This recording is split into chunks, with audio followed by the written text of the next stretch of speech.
We're going to get started. So, Scott, my God, it's so good to see you. I haven't seen you in a while. I'm thankful that you're here. Hello to everybody else out there, and thank you for joining us. This is the New York City Real Estate Expo virtual events. We used to do this live in person, except the last 2 years, of course, for obvious reasons. These events are going to be taking place until November 19th with many special guests, Scott being one of them. I want to say before we get started, thank you to Anthony Kazassis and Julie Durkin for a Herculean effort to get this stuff moving. I mean, this does really take a village, trust me. We've been talking about this for months and months and months.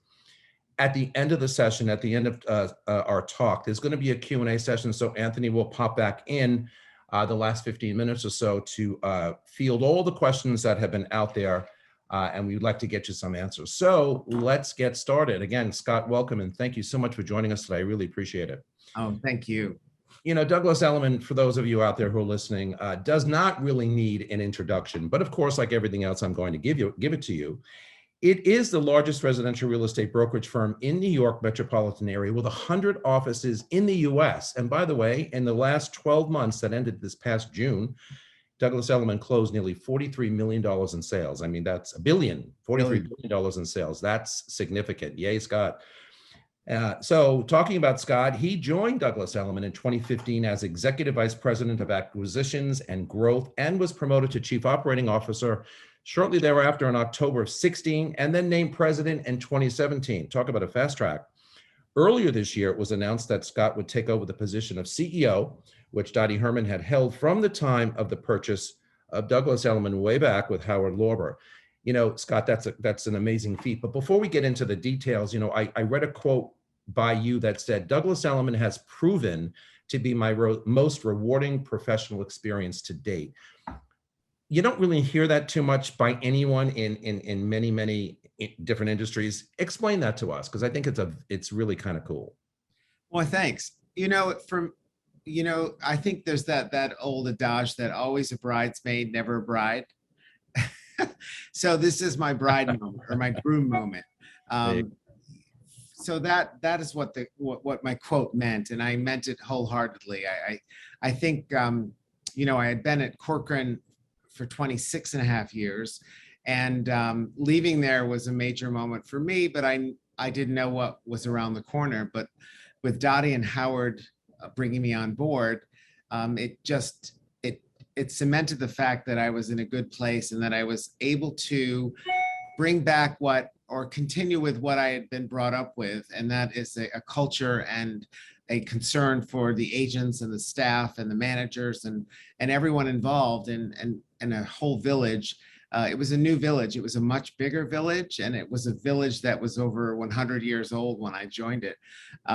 So for me, it was what a way to come back in and go out and come back in and lead on. So it's just been phenomenal. I mean, 20 plus years at a corporation where you've also did very, very well. But, Dottie and Howard, two compelling people. So how could you say no? Right. But I totally agree with what you just said. Can you talk? What's great is that they're complete opposites, and that's important. Yeah. When you run a big company like this, because you can't have just one personality and the tone at the top is important. So they both possess wonderful business acumen as well as creativity and passion. So it was a win-win for me. Not unlike personal relationships, right? When two people are the same in a relationship, it really doesn't work. It's always kind of like, a little bit of contention there. So I absolutely agree with you.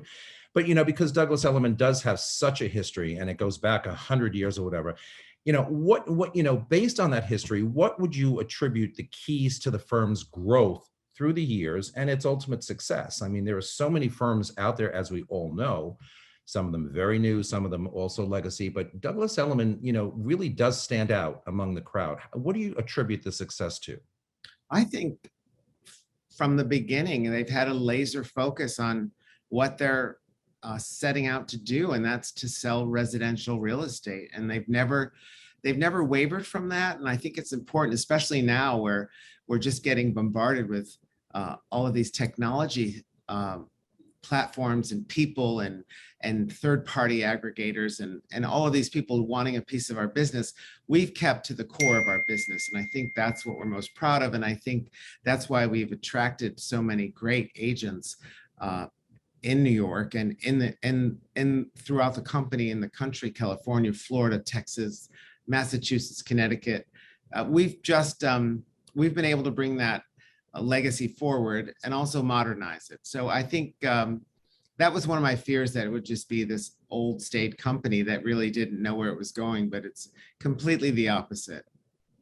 So culture sets you guys aside, or actually, I was going to get to that in a little bit, but the continuation of culture within the Douglas Elliman firm, and certainly since you've joined board, how do you think you have affected that culture, enhanced that culture to keep it all moving and to keep it all going forward as you expand into different areas of the country?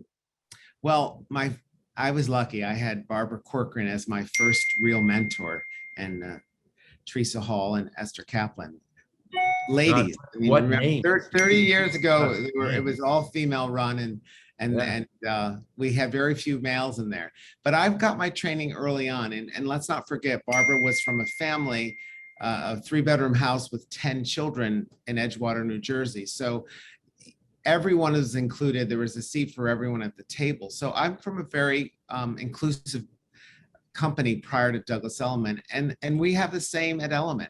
And you were talking about your events and the events coming up next year. That's the most important thing: the culture, the connectivity of the agents, the managers, the employees, and all of our events in every region that we service. That's important. People need to feel good about where they work. They need to be proud of it. You need to make it interesting for them. You can't just sit back and collect the commissions, even when the market's super hot. I was saying to a reporter today that they said, well, what's name of one thing you did during the pandemic that you are proud of? And I think with Stephanie Garbarini as our CMO, we were able to launch a new ad campaign, a new tagline, a new website.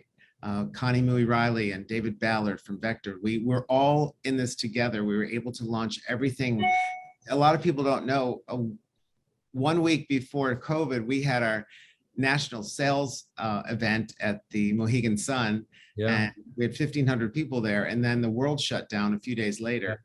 Yeah. We had launched everything. So we were very lucky. And I think that when you include everyone and you really respect what they bring to the table, I think you have a recipe for great success. And that's what we have at the company. I think everyone has a voice. You know, I have many, I've been in the business for 20 years. I have many Elliman agent friends and have been friends with many of them for many years. And, you know, you're right. I think the culture speaks for itself. And, you know, anytime I show with an Elliman agent, or anytime I chat with a friend of mine from Elliman, you can feel like that passion, or that want to continue driving forward, to get out there and to make a difference. I mean, because in this business, in this industry, there are way too many of us. And, you know, for those who do well, there's a reason for that. And I always say, you know, if you're going to hear from an Elliman agent, you know, you're kind of going to get the skinny, which is not a bad thing. You know, you're going to know where they are. You're going to know what's going on. I agree with that. What, you know, I was reading something about the Elliman Cares initiative. Is this what you were saying before about the website coming out during the COVID period, or? Yes, well, we established Elliman Cares, and also one of our corporate sponsors that we corporately sponsor is God's Love We Deliver, which I'm fortunate enough to be on the board thanks to all of the contributions of Douglas Elliman. Yeah, and we do have Elliman Cares. We wanted to make sure that we were there for people in need, because a lot of people were in need in those first 3 months. Yeah. And that's one thing that we love about the company. We can put together a fundraiser or a GoFundMe or an event, and everyone shows up no matter where they are. And we have events in other regions that will help support this event. I think there's a real collegial atmosphere that's hard to find. It's hard to, for lack of a better phrase, buy people and put them all in one room and expect them to get along. You have to have this DNA of wanting to be part of this. And some people don't like that, but for the most part, we we're very lucky. We have a lot. I think 87% of our business last year came from an agent that had been with us longer than 3 years. So Isn't that something? yeah. So we're pretty proud of that. I want to talk a little bit about the lockdown period. You referred to it a little while ago, where you guys are all out, 1,500 of you, at a major leadership event up in Mohegan Sun, which is kind of a fun place. Yeah. We all came back, and I remember sitting here in my living room thinking, I was just showing, I think the day before or 2 days before, it was a weekend, and I thought, and I kept hearing, we're going to shut down, we're going to shut down. And I thought, what does that mean? I mean, I'm old enough to never remember anything like that happening in the past. What about my business? What's going to happen with my clients? And oh my God, my listings, and on and on and on. We shut down, and we shut down for 3.5 months. And I think, aside from a lot of, personal issues that people found themselves going through, what do you recall for yourself during that period? And what were some of the things that your agents were communicating to you by way of being frustrated or fearful of losing business? I mean, it was a very hard time for all of us in this industry, because we were literally shut down, not able to do anything. Yeah, I agree with you. We thought that we were going to, have a triage system where we were going to just take calls and help agents and make sure they were okay. And the resiliency that we discovered was amazing. Everyone realized how lucky they were to have a home, to have somewhere to go. And for the most part, everyone really pitched in and made sure that everyone was taken care of. A great example of one of them in particular was, Anne Linane, I'm sure. Absolutely. Anne Couple Linane. She's a major force in the industry. And we're lucky to have her. So Anne was noticing that all of the Upper West Side streets were just strewn with garbage. And she started a pickup plan and taking the homeless and employing them, getting funding, getting the garbage picked up, the streets swept. And she never stopped 24/7. And she got t-shirts and so selfless she is. And she just opened her doors to all of this. And we were so proud of her. We still are. It's still running. And that's why the West Side of Manhattan looks so, the Upper West Side and the West 70s look so beautiful. It's because of Anne. So there were those moments where you're so proud that it's an agent that you're working with. But I think, I've now in my 30th year, and I know a lot of agents, and I was an agent once, and we're a great group of people, no matter what company we're in. We all have great respect for each other. And like you were saying, when an Elliman agent's in the room. And I think what we've been able to do as a company, we manage buildings like your company does. So we are there very early on in the relationship building of the building, and then the agent, and then the sale and the closing and the board. And I think when you're not sort of on the outside, just selling one thing or another, but when you're in the running of the actual co-op or the condo, or you've got a better chance of having a great group of agents and a great successes. But COVID for us, I got lucky. I had a weekend house, and we were having company that Friday night, and they actually stayed for 4 months. They never went home. And they were the best, though. We're talking about dinner guests that don't go home. Yeah, the man who came to dinner, right? The man who came to dinner, exactly. Oh, that's funny.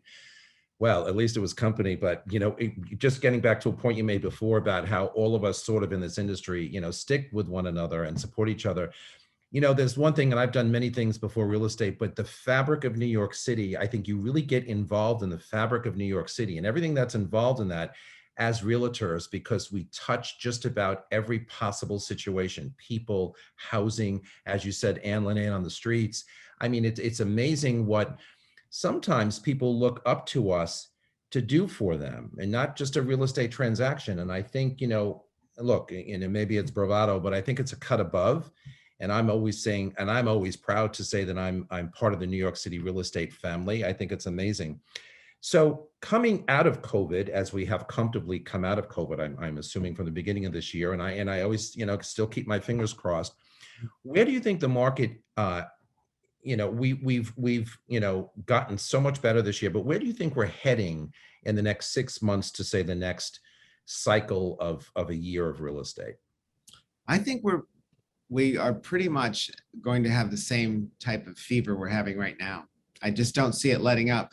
And let's not forget Tuesday on November 9th, a few days ago, the international traveler was allowed to come to the Yeah. US as long as they were vaccinated. So we had been tracking our business for the last year, and it was about 1% driven by international. And normally it's between 15 and 17%. Right. So that in and of itself is a huge number that's descending on New York, as well as the holiday period.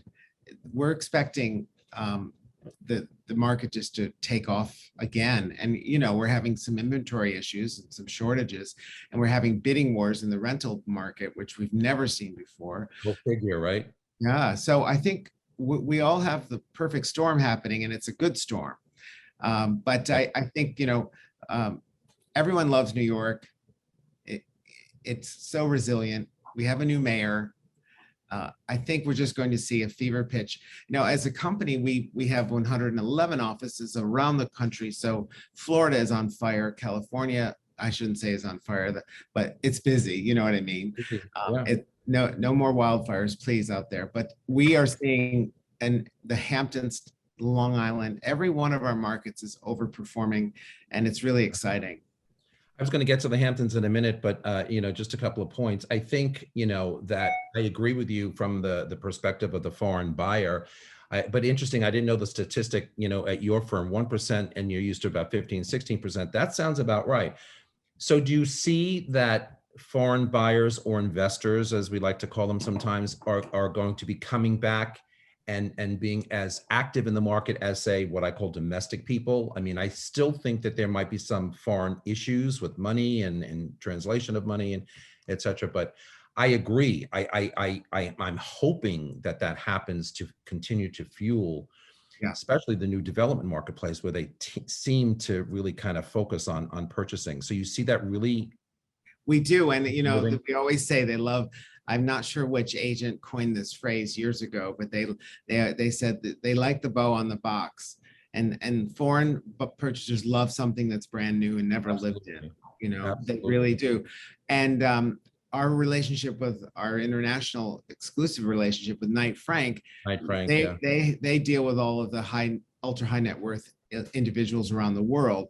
So we've been getting ready for that, and they've been phenomenal in making sure that we have product for them to see.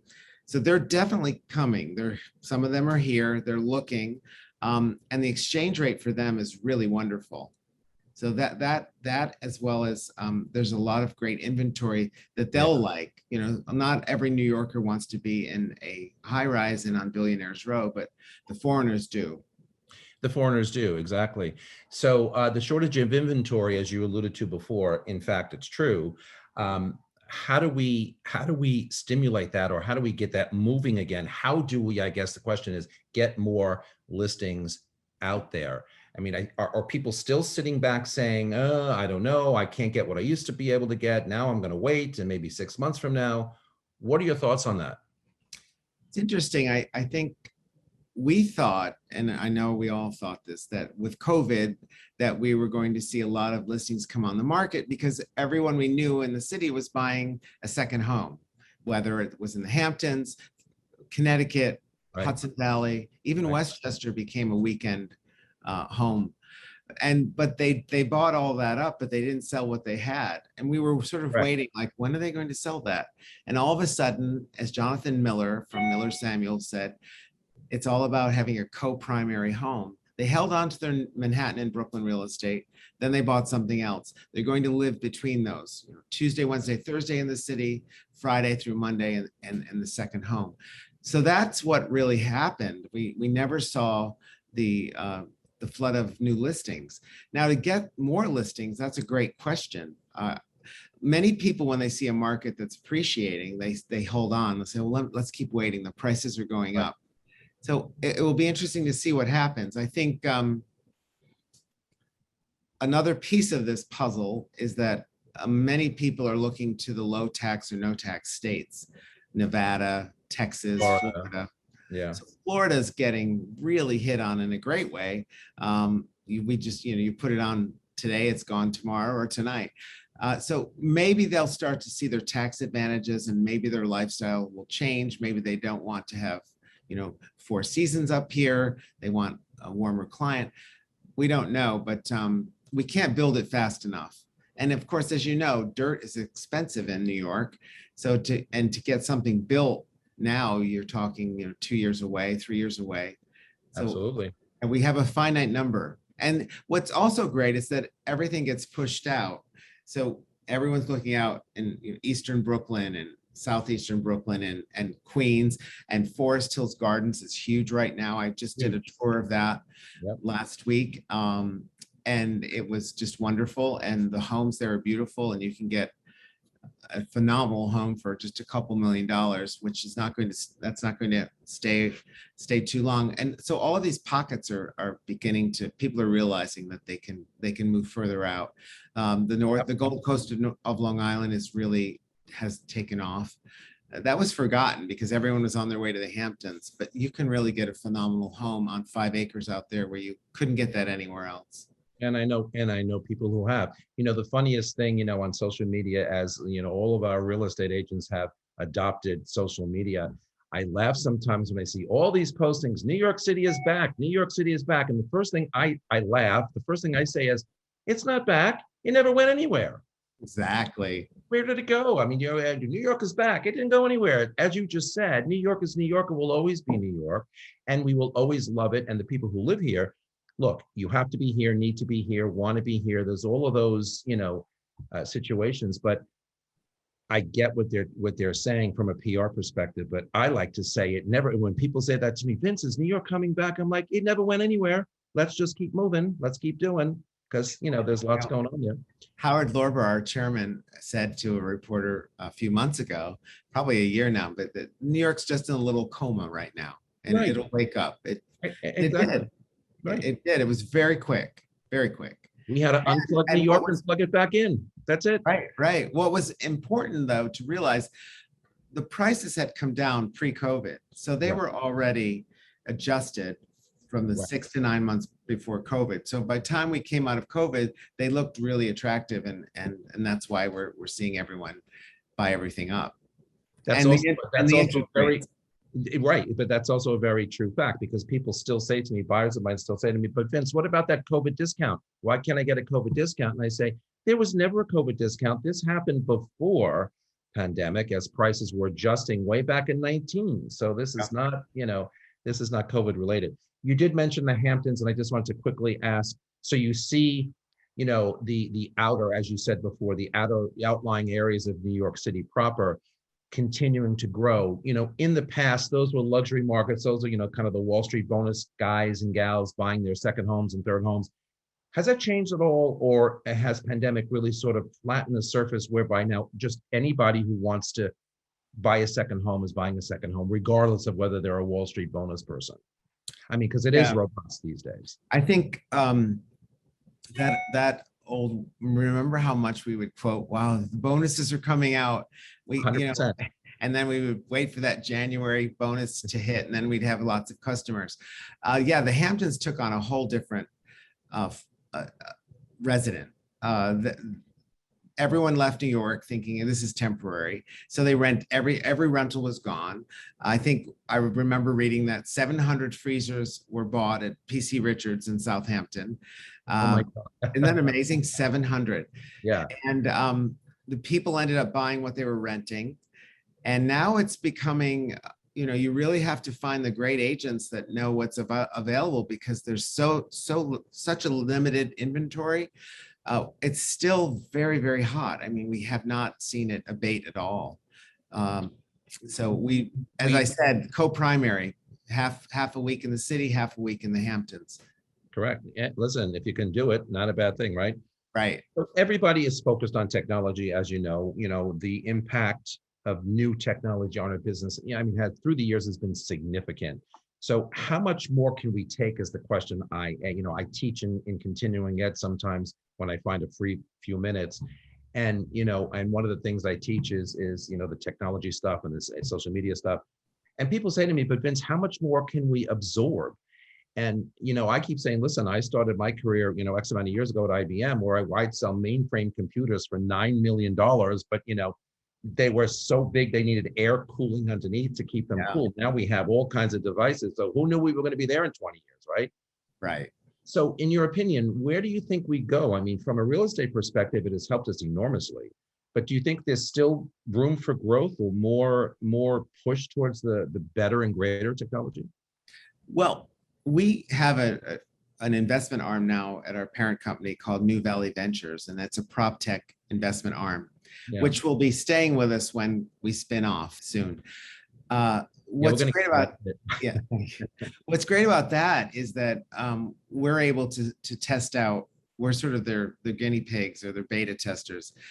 Everything we look at, most everything is already baked and it's already in the can, and we have to see if it works for our business. We look at technology as a driver to the agent's business, because we don't want our agents stuck at their desks trying to print something.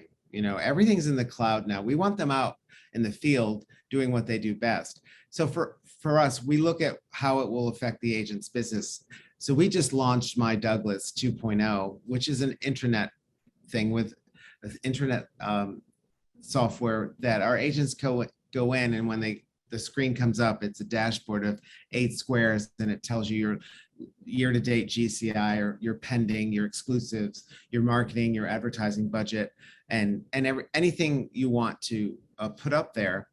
So we wanted the agents to be able to see how they're doing, and also to see how they're, what they have to do every day, and where it is in the pipeline. Did their check go into their direct deposit? They can set goals. The CRM piece of it is super important. We invested in ReChat, which is a wonderful CRM, and that's sitting in what we call our Studio Pro program. So we want to make sure everything we're looking at is helping the agent do their business faster, more powerful, smarter, and keeping them out in the field selling. Yeah, I mean, that is the right answer, because as an agent myself, I prefer to be out there doing, my thing and all the stuff in the background. And again, as technology advances, sometimes it's a little bit of a learning curve to get, all the right, things in place. Well, for instance, Vince, remember when you're in a listing and you're getting the listing, and then you leave and you have to make the appointment for the photography and the floor plan, and then just by the mere appointment hell you have to go through to get everything ready, you're another week away. You're a week behind. We've done a deal with Video Bolt. I don't know if you use them. Okay, so the agent is making the assumption it works great for rentals if you don't do a lot of staging. But if the house looks great, you can do an announcement card in the house as you're doing it with all the photographs, and you just drag and drop them into the folder, and then put the address in, and then it turns into a presentation with so you're bypassing the whole old it's $75. It's the best thing. Interesting. So that in and of itself will allow you to get something on the market much quicker than it used to. So those things are the things we are interested in. We're not interested in, these third-party aggregators that are trying to get a piece of our business. You know who they are. I hear that. I hear that. Talk to me a little bit about social media. Of course, again, in class, when I teach class, and I say, social media is what, 11, 12 years old, really very, very young, still in its infancy. However, it has taken off to limits and heights in our industry beyond even my comprehension. And I do spend a good amount of time, pushing my business or my listings on social media. What do you think of that? And where do you see that moving to? I think it's probably the most important piece of any agent's business, and a company's as well. You are curating your business life, and that's needed. It's for the most part, it's absolutely free, and the best unspent money you can spend.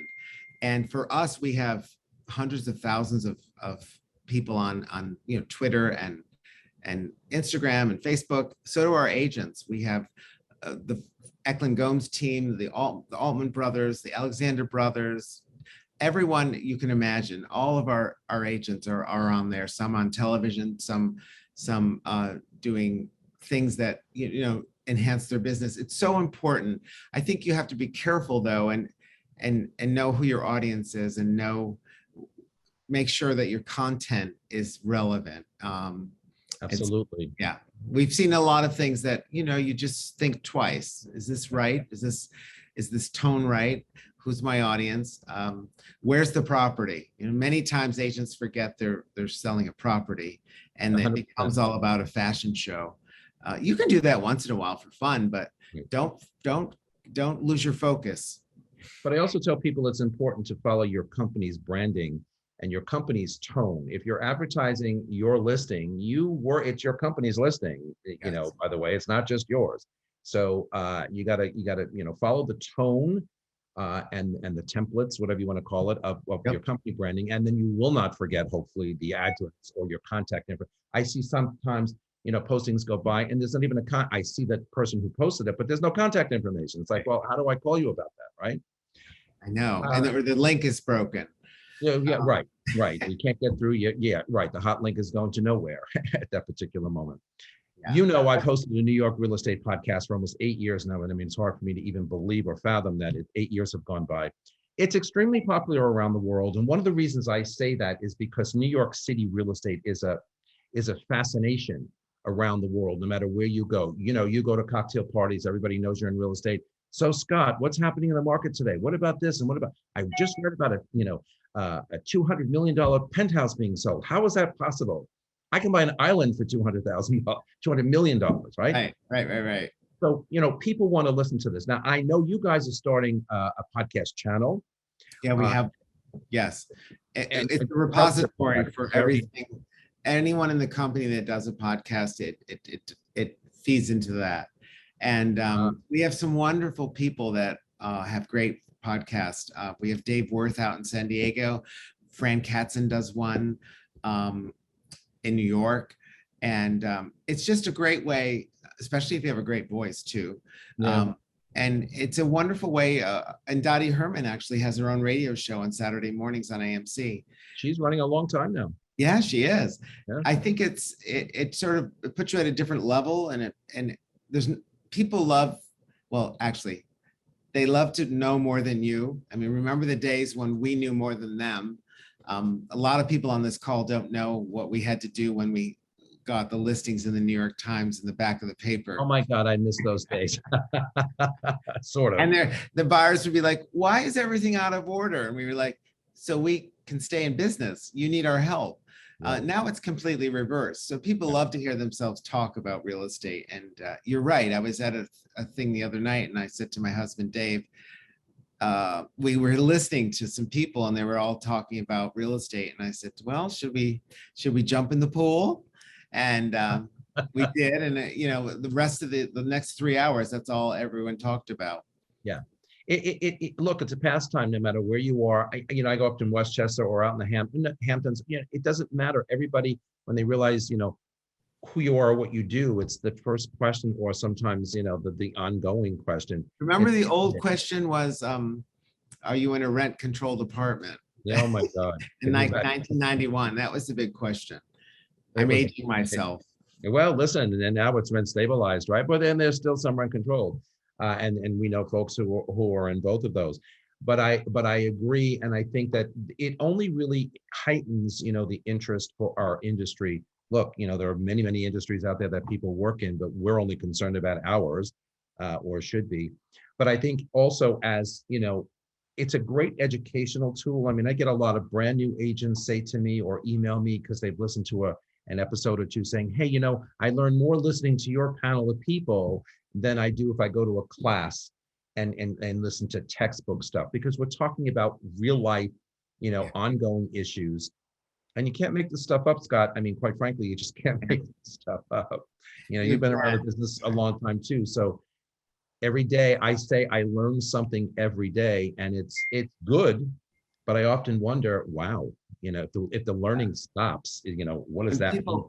ask me like, what's the one thing you can give me as a tool or a tip?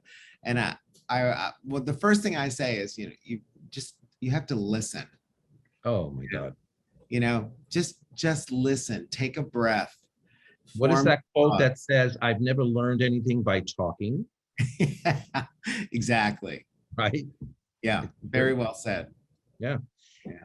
So new agents, again, I teach this stuff, and right next door to the classroom that I teach and I do continuing ed, there's a stream of new agents, wannabe new agents go in there every day. And I'm just amazed at the amount of people out there who want to take on this industry, some straight from college, some, maybe a year or two in other industries.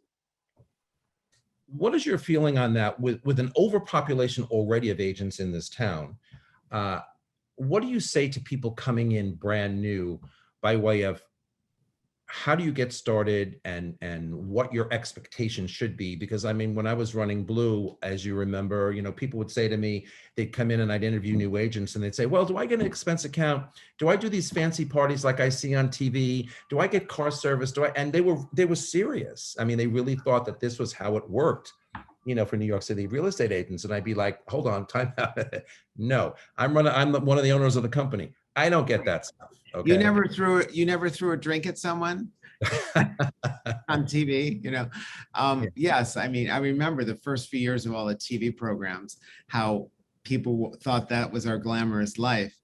Right. And it's a lot of hard work. I think a lot of people don't realize that you have to be more structured than if you were at a 9 to 5 job. There's no, it's the absolute opposite.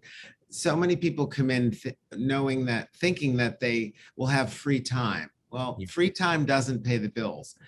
You have to morning, noon, and night. And the greatest successes are the agents and the teams that have a business plan. I know it sounds redundant, but a business plan, and they stick to it, because your own worst enemy is yourself when you're in sales and you're Right. commission based.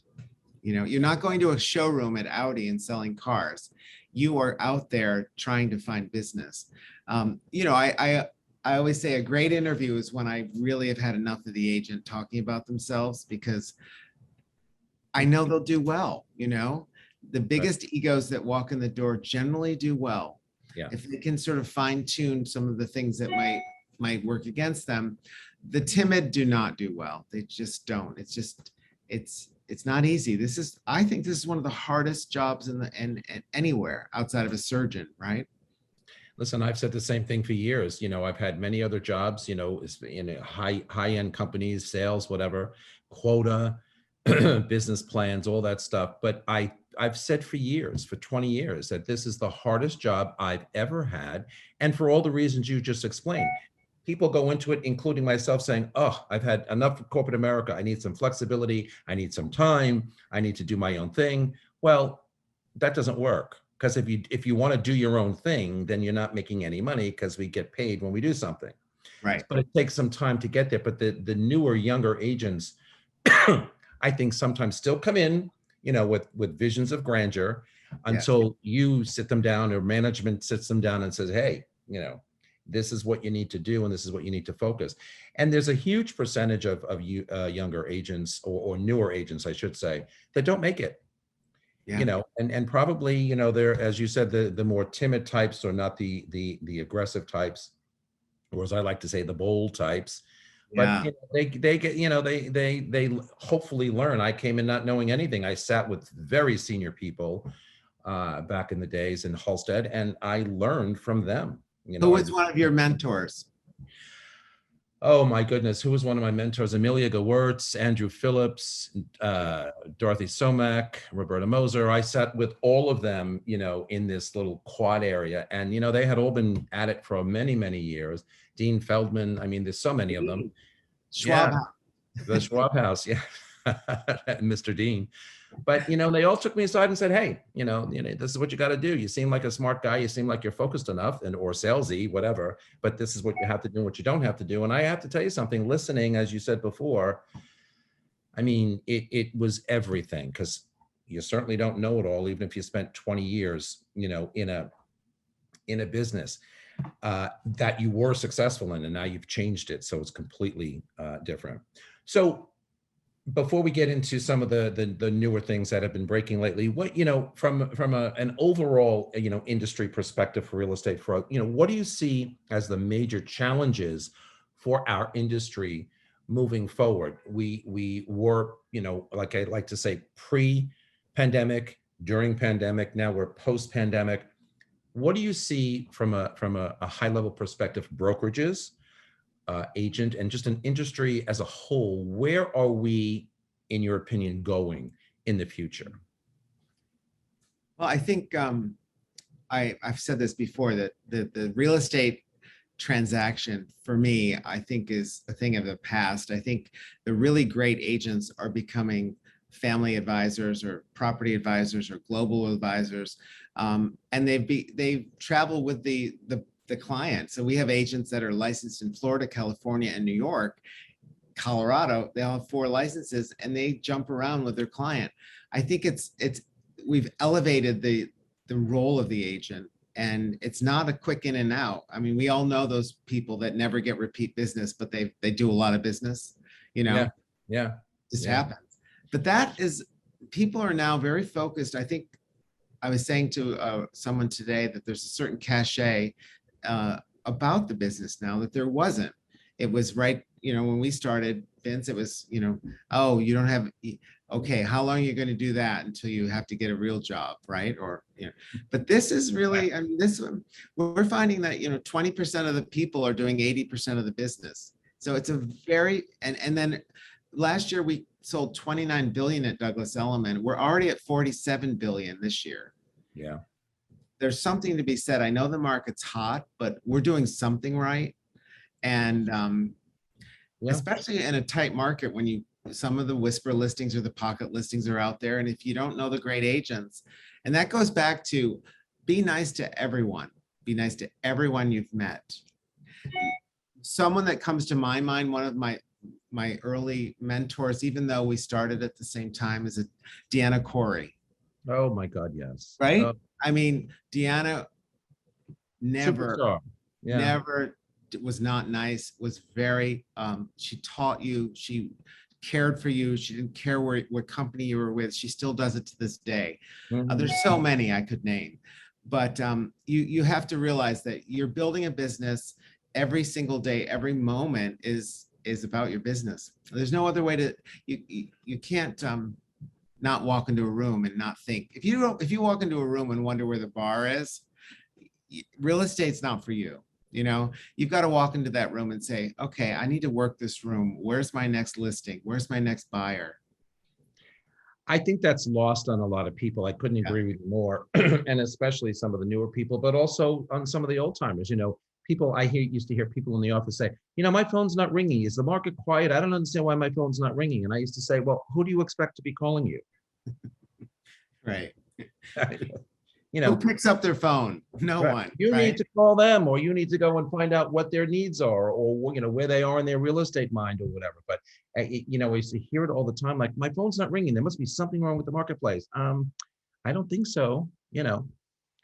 And our markets, by the way, I don't even think we have a market anymore. I mean, you guys have more than doubled from last year to, or almost more than doubled to this year in business, but I think we have spotty markets today. I think we have week by week markets. I think we have month by month markets. I remember the day way back when this time of the year was the hottest selling market ever, right? Yeah. And all of a sudden that disappeared, and it becomes the spring market that starts in January. Yes. Yeah. What does that mean, right? So and people, I remember working with people, some of the people I mentioned to you before, saying, oh, no, it's July and August, and I can't list right now. It's dead. It's summertime. Now you list when you need to list, right? It doesn't matter, because there's a buyer out there for something all the time. All the time. There's no season anymore. There's no season anymore. And I think that's a good thing, because it gives us all time to really focus on what we need to do all the time. And don't forget, what you have to take time for yourself, because the minute you go away, you get business. So if you're not having any business, go away, because your phone will ring the minute you get to your destination. I will go to my grave saying, I will never understand that. It's so true. And then you're on vacation or you're away with the family, whatever, and you're, whatever. Yeah. Listen, it's just one of those things that we deal with. So we'll end with this. So breaking news, of course, that came out this week on the spinoff, the Douglas Elliman spinoff, which Yes. I read that and I kind of smiled because I think my personal feeling on brokerages is I think we need to be there. I think we need to go there. I think that helps grow each of the firms. So, at a time when home revenues seem to be marching upwards, as you indicated, your business is so great these days. Is this the right time to do it for Douglas Elliman? Well, yes, and most definitely. And I think now that I've learned about what exactly we are doing, we were always a public company, but we were a subsidiary of the Vector Group, which is a tobacco company. Correct. So having our great successes of enormous sales for the last 3 years, to value us would be very difficult under the umbrella of a cigarette company. But we are all intents and purposes, we are a public company. The spinoff is not an IPO. It's just we are dividing the public company into 2 public companies. So we've been acting like one for all this time. But what is important to realize is that now we are a standalone, like you said, real estate company, and we deserve our seat at this table. We have earned it. We're very proud of our production, our agents, our managers, our employees, and we will be able to continue without any debt. We don't have any debt. We've got 200 million in cash. We're in most of the luxury markets. We have a whole plan on doing 7 or 8 more cities. And remember, we are not just opening anywhere in the country. We follow our clients. So we look for like the feeder market that goes into Naples it might be Scottsdale, or, we have a whole map of where we will be in the next couple of years, and Nashville's one of them. So that for us was important because then we are able to be nimble and to pivot and to have the best technology for our agents. And as I said, the New Valley Ventures will be coming with us, and then still have Vector Group as a cousin. And we're having the same leadership come over. So there's no big change at all. We just wanted it to be a standalone and operate similar to the other competitors that are in the marketplace, the EXPs and the Remaxes and the, of course, Compass. So we're taking advantage of that, and it's only for the betterment of our agents and the company itself. Yeah, and I would assume that, well, at least some of the agents that I've spoken to, they think it's a wonderful thing. I personally don't see any negative in that. So, by way of growing and expanding into other marketplaces, you feel that, this spin-off, and oh, by the way, what is the ticker going to be? Doug? Yeah, are we lucky? Doug, D-O-U-G. I was going to say, how the heck did you end up with that? I mean, that's got to be like, you're trying to find a screen name or whatever, and it's used, right? Everybody's got it going already. No one took Doug. No one took Doug. Isn't that something? Yeah. So that's all a good thing. And so, the projection is to get out to what, 7, you said, 7 or 8 marketplace places? 7 or 8 more. And then after that, hopefully some other vacation spots south of the US. Right. So by way of US marketplaces, you see the real estate marketplace in all of these cities that you're either in already or wanting to go to, or just in general, you see that continuing its robust selling trend.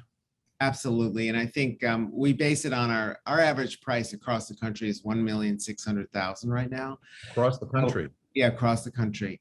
Wow. So we are definitely going to find that the similar price points and valuations of the real estate markets in each one of these cities, and make sure that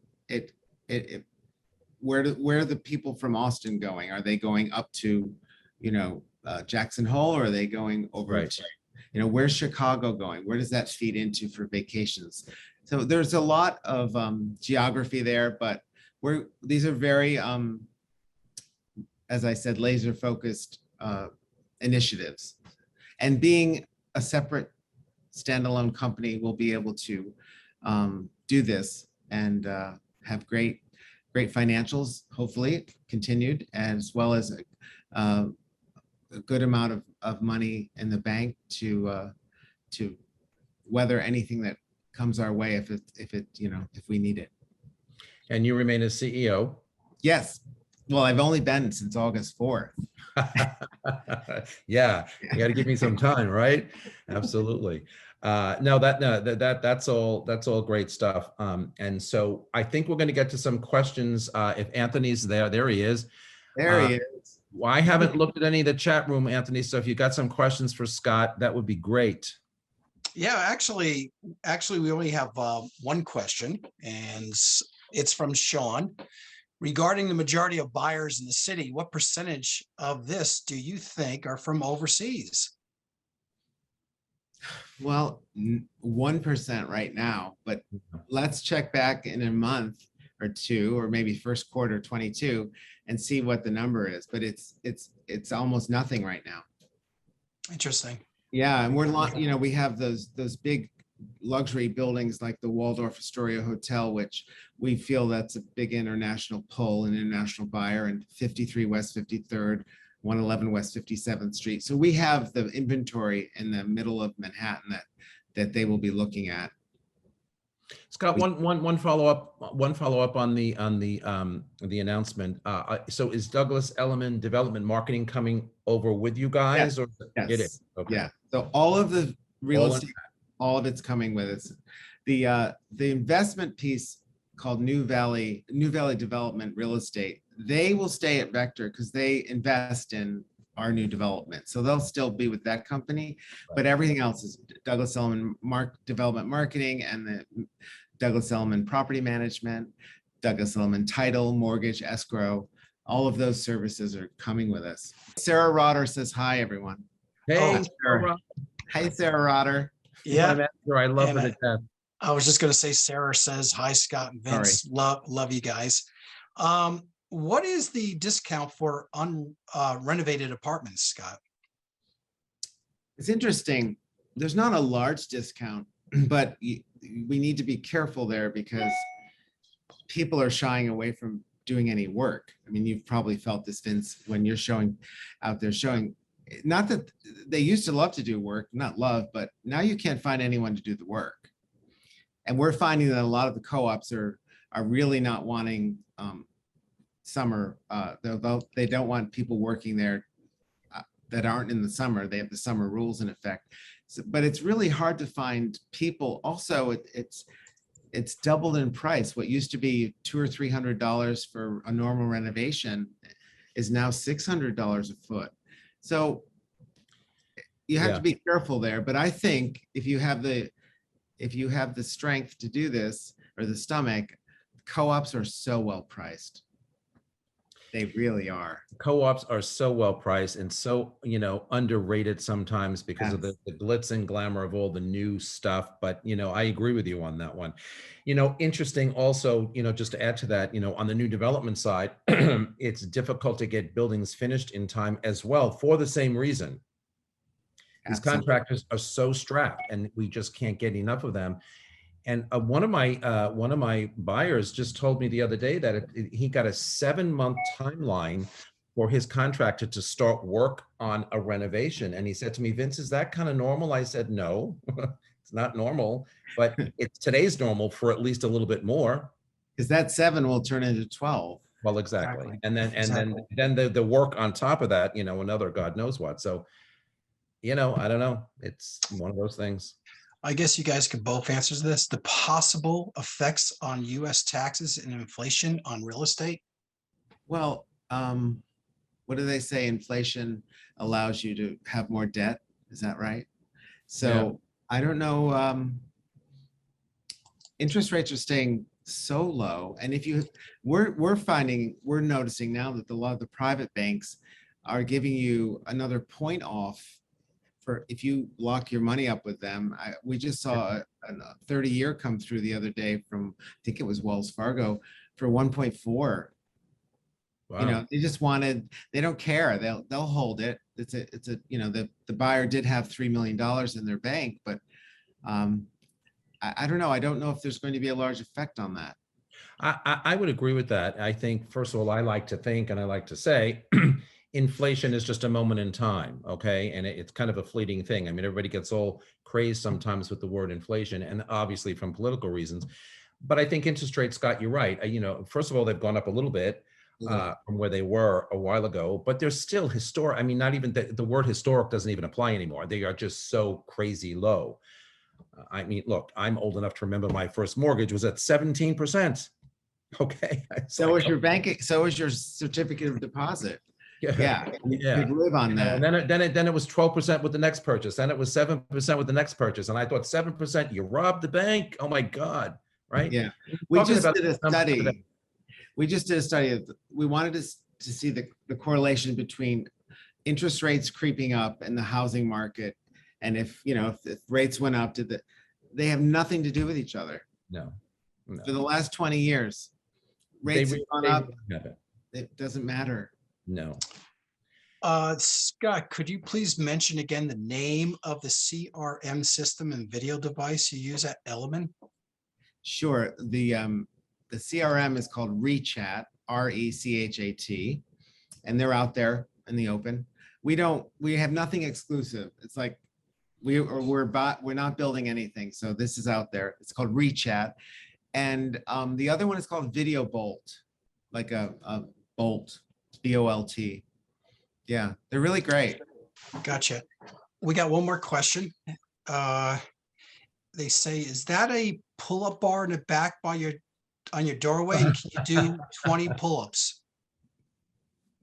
You got it. That holds dry cleaning. Scott, guys, you guys are great. It's such an honor to have you You on. did great. Thanks, Itzy. Yeah, you really did a good job, and we really are honored to have you here.